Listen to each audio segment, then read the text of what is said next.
Hello everyone, welcome back to my channel. I'm really into main books, and today I am going to show you all the books I read in November and December. Happy New Year. This has been crazy. I decided not to film a November video. I had a lot of things going on in my personal life, and so I was like, well, I'll just do November and December together. Fine. But then I read like a million books. Well, 16 books in December. So now I'm just like, oh my god, I have so much to talk about and I want to keep this video short. So we're just gonna do it a little bit faster than I normally do, which is nice because I don't remember all these books that well. It's been a lot of books. I'm sorry, you see like my plants. Is that the plant doing that? Yeah. I'm sorry about this light. Like there's snow outside, the sun is there. You deal with it. I hope everyone is doing well. Yeah, let's start with oh my god. Let's start with the books I read in November. I read 6 books in November. Let's dive into them. I started with The Vegetarian by Han Kong. This is a, I think, Japanese book. I had it on my TBR for quite a while. I sold it, so every book I don't show I ever read as an audiobook, or I sold it. I sell my books on Vinted. It's butterfly.days. You can find it in my description. All the books are free shipping this month within the Netherlands. Check it out. So yeah, first of all, this woman is not a vegetarian. She's a vegan. That's the difference. Anyways, this is a weird book. I gave it 2 stars. It's about this woman and her husband and her family, and she doesn't want to eat meat anymore, and everyone gets really mad at that.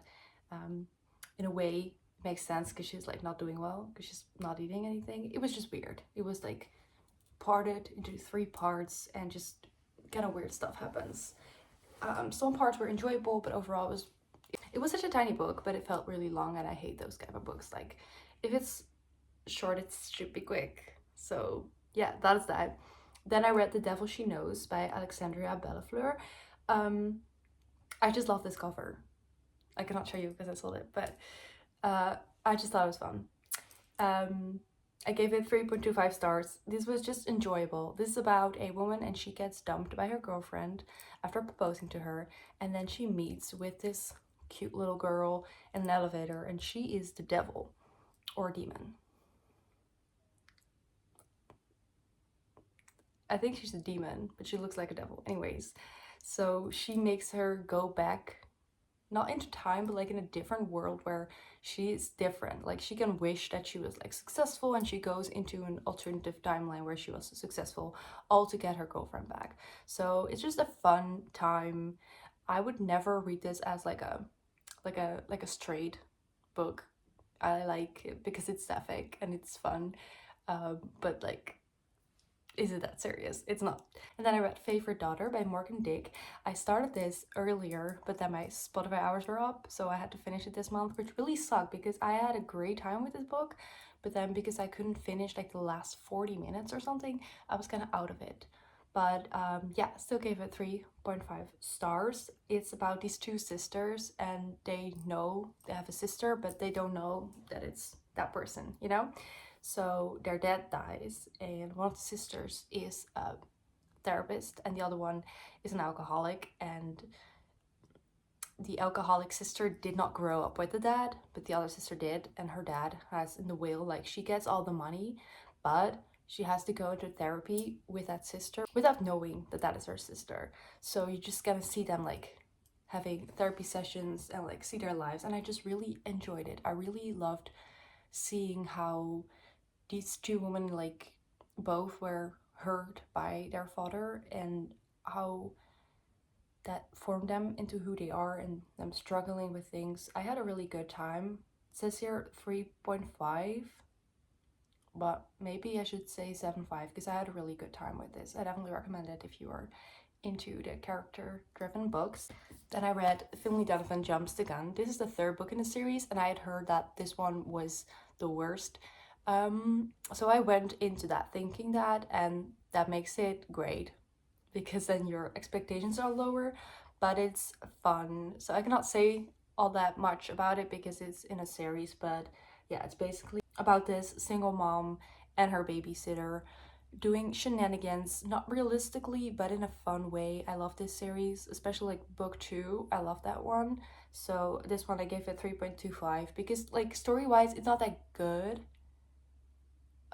The last one was definitely better, the second book, but still had a good time. Then I read Honey by Isabel Banta, if I pronounce that right. This book is about a young girl who has a great voice, and then she gets like into a girl group, and then she goes, single, like starting a music career. I just love like the retro times music, rock and roll scene, seeing her get up to stuff. Also like sad things, always sad things, like young girls in the industry. But yeah, I had a good time. It was an easy read. I gave it 3.5 stars. If you like books like this, like These Chosen the Six, stuff like that, I recommend it, but it was not like mind blowing or anything. Then I read The Do Over by Phoebe McLeod. I gave it 2.5 stars. I read this because in the book tournament there was a prompt that was like read 2 books with the same title, and I read The Do Over by Lynn Painter, and then I had to find another one, and I chose this one. This is a romance, and this whole book it's about this girl, and she goes into I don't even know what to say about this book, but it kind of reads like general fiction, and I was like, this whole book was like, well, it's a romance, where's the romance? And then in the end there was romance. I was like, and I don't think it was good enough to be like a general fiction book. It needed the romance, but there was just not enough of it. It's just not. I'm gonna forget this book.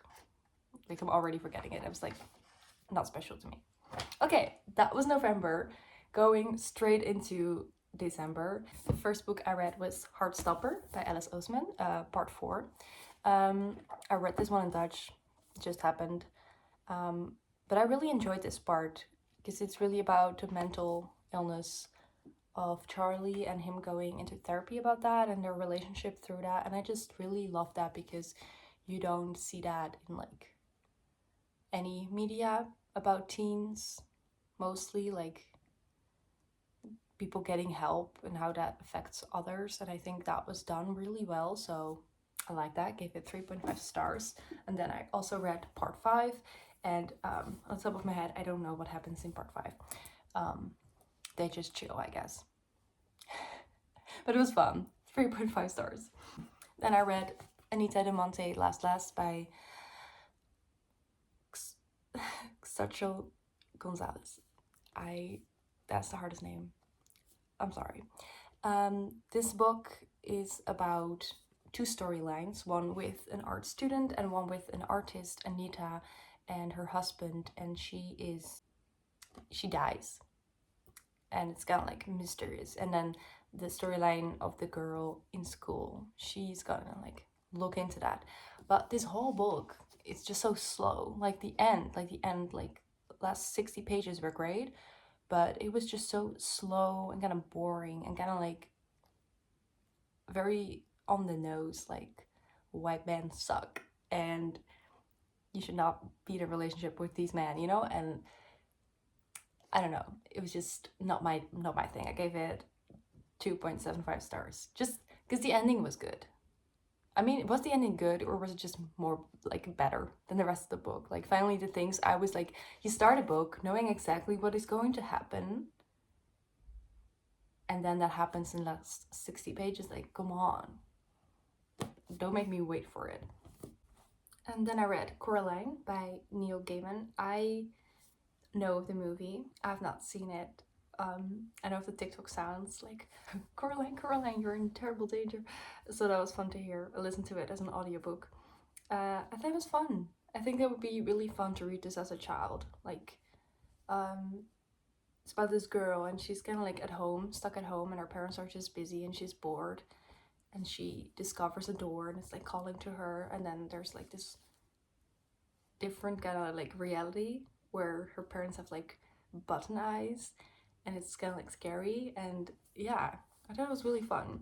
Then I read A Room of One's Own by Virginia Woolf. I gave this 2 stars. It was okay.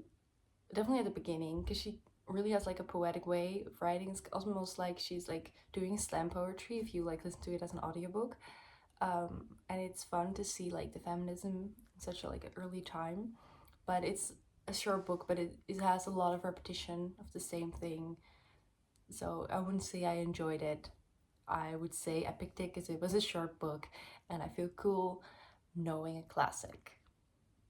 Yeah. Then I read The Bloody Chamber by Angela Carter. I listened to this as an audiobook, but it was just some guy who was reading it out loud and like uploading it on Spotify, and he was like coughing, and I like sometimes he was like, oh Jesus, or like I don't know, apologizing. Like you could hear him flip the pages. You could hear his like phone, like the pings of his phone. It was really distracting. So I don't think I fully immersed this book as well as I could have. But still, it was kind of like old language, which is not my thing, especially on audiobooks, because it kind of like makes me zone out. I think it's sort of like about a fairy tale retelling, basically abusive relationship stuff. I don't know. It was a short book. I mean, the guy had a nice voice. It's nice that he did that for free, but put your phone on silent. Like, come on. What are you doing? You could have edited that out, maybe. I don't know. I mean, he's not getting paid to do it. He should do whatever he wants, but he had a nice voice for reading. I should say that. Oh, I gave it 1.5 stars because I just don't remember anything from it. Then I read The Christmas Guest by Peter Swanson. This is a short book. This is about a woman in the now reading a journal from a girl she used to be friends with, and then you go back in time to and you read from that girl's perspective. She's invited to spend the holidays at this family's house and things happen. So it was fun. I gave it 3 stars. It was enjoyable. It was just a fun Christmas murder mystery, and I had a good time. And then I read No One Belongs Here More Than You by Miranda July. I read All Fours by her, and I didn't like that because it was crazy. I mean, I liked it because it was crazy, but I didn't think it was good. And then I found this book, and I love this title.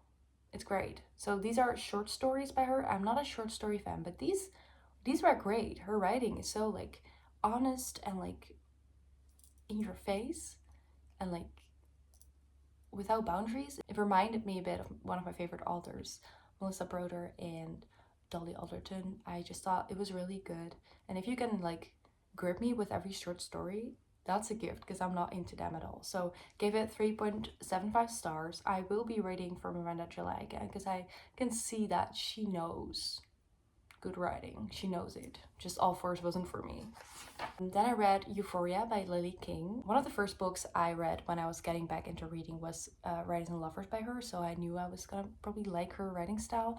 But this book is about 3 people who go to, I don't know what the place is, just helping people in Africa, I think. And it's like 2 of them are married.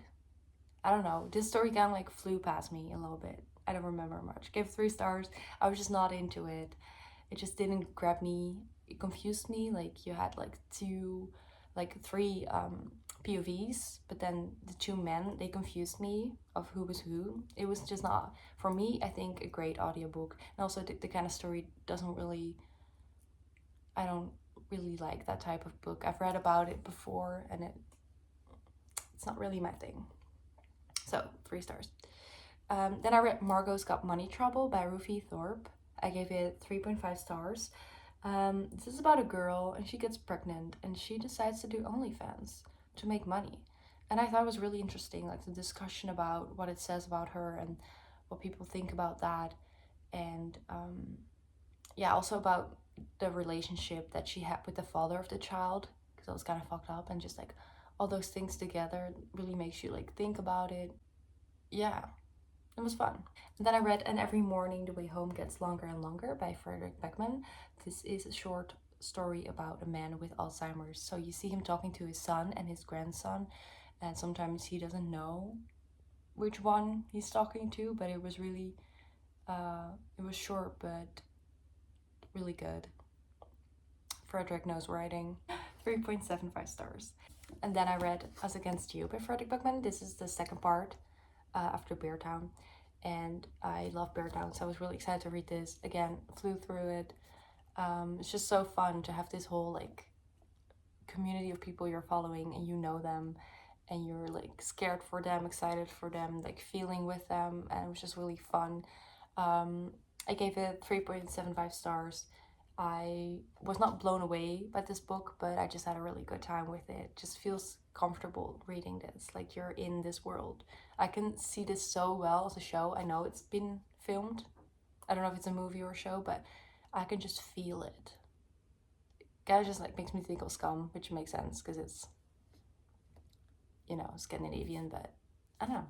I like it. Then I read Vanishing World by Sayaka Murata. I've read 2 books by her, Convenience Store Woman and Earthlings. Earthlings was deeply disturbing, and this book was also disturbing. So they're living in this world where you don't get pregnant the normal way anymore. You can, but people don't do that. It's frowned upon because they feel like if you get married, your family, and having sex with your family is incest. So even if you're married, it's kind of weird. So it's kind of like sci-fi in a way that it's in a different type of world where things go differently and you're just supposed to find a partner and then have kids through you know, the lab. Artificial insemination, yeah, I can say the word. But yeah, then it's kind of weird. And at the end, something happens, and I read Goodreads. People did not like that. It disturbed me, yeah. I get why she wrote it in there. I feel like after Earthlings, I know that she does not back down from saying things that I would not want to be called that, writing something like that. But she, I mean, I don't know. Is she on the FBI list? I'm not sure. But yeah, I gave it 2 stars. I wouldn't say I enjoyed it. It was very disturbing, but I don't know. Her books are the type of books you will remember. Yeah. Then I read Tender is the Flesh by Agustina Basterica. I've heard about this book a million times, and honestly, I don't remember much. I think this is about a world where we can no longer eat meat because animals have this illness or something. So people eat special meat, which is people. And then it's about this man, and he has a woman in his house, and she's supposed to be the food, you know? But they keep them alive to keep them fresh. Yeah, I see now that I read 2 pretty disturbing books back to back. I'm okay. It was an audiobook. It was fine. I gave it 3 stars. It's like I should cut it out into crazy books actually. But I'm glad I finally know what it's about. I've read a disturbingly amount of books about cannibalism this year. I'm a pescatarian. Like, don't come at me. Like, if there was no meat in the world anymore to eat, I would be fine. I'd be like, well, didn't eat it anyway, but these people, I don't want to know what would happen in this world because I feel like I don't think it's realistic to like have like a woman locked up in your house just waiting to be served as the meal, but sure, cool. Then I read Op Moet Dat Moet by Simon Keizer. This is a Dutch artist that I used to be a big fan of, and he wrote a book, a memoir about his life and the bad things that happened in it, and how he found a new way of like dealing with things and like healing by like some sort of therapy. So I give it 3.5 stars. I really loved reading this. It was an audiobook. I could hear his voice. That's good. There was like one subject that I would have loved if it was discussed in the book, like cheating rumors. Like I would have liked if he addressed that. But other than that, he was really honest about things, and I think that's really cool. And then the last book I read, we did it, guys, we did it. Julie Chan is Dead by Leon Sung. This was a fantastic book to finish the year off. I read it on like the 31st of December, like powering through it, but it was such an easy read. This is exactly what I needed. So this is about this girl and her life kind of sucks. And she has a twin, but they were separated when they were really young because their parents died. So they grew up in a different house. And then her twin sister has a really good life. She's like an influencer. She's rich. She's loved. And that twin sister dies. And she's like, well, I could just pretend to be her. And I'm like, well, as you should. This is described for lovers of Yellowface and Bunny, and I get that. I get that. It was really fun. Also kind of sad, but fun. Trippy, cool. Just a nice reading experience. So I will read from her again because I just love when you just keep on reading and it doesn't feel like a chore. So yeah, I gave it 3.75 stars. I had a good time. So this means that I ended up reading 100 books in 2025, which is my goal. So I was very happy. I've totally rediscovered audiobooks, so I'm going to be reading a lot, at least in January. I don't know how long it will last, but we're going to try for 100 books again, and I'm sure it will work. I mean, I'm not sure. Right now, it seems like it will happen. Okay, well, thank you so much for watching. If you made it to the end, please leave a like, comment, and subscribe. If you've read any of these books, let me know. Or if you have any fun recommendations for me, let me know. And I would love to see you next time. Bye!